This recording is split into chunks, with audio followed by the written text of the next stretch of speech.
आसिका केन्द्र बहुमुखी समवाय समिति लिह सभागृह वार्षिक साधारण बैठक अनुष्ठित हो गंजाम जिला आसिका सहर बसस्टाण्ड निकट आसिका केन्द्र बहुमुखी समवाय समिति लिह सभागृह वार्षिक साधारण अनुष्ठित हो सभापति कार्तिकेश्वर परिडा सभापतित्व में आयोजित यह बैठक में समवाय समितिर समस्या उन्नयन कार्य समेत चाषी उपरे आलोकपात होता।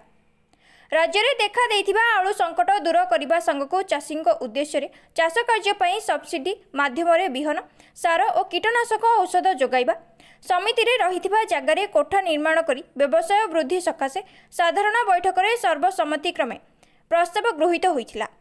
एही अवसर में समवाय समितिर बहु सदस्य सामिल होइथिबा देखिबाको मिलिछि। सर्वप्रथम समवाय संस्था आर मुख्य उद्देश्य है चाषी मानू सार कीटनाशक और विहन जोगाइबा। कालक्रमे ये पूर्वे बहुत बड़ अनुष्ठान थिला, सब प्रकार जिनस गंजाम जिला जोगाण करथिला। बर्तमान किसी असुविधा वशतः ताहा किछि होई पार नै।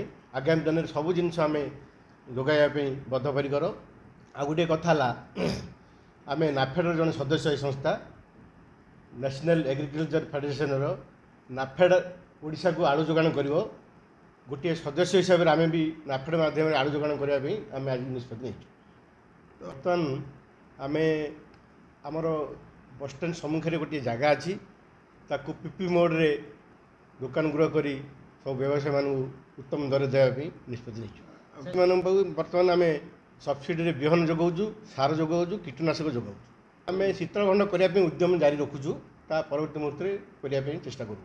आगामी दिन में नाफेड चेयरमैन सहित मुझे विगत दिन में जोगाजोग कर आगामी दिन में जोगाजोग कर आगामी 15 दिन भितर आर कार्यक्रम आरंभ करने दृढ़ निष्पत्ति।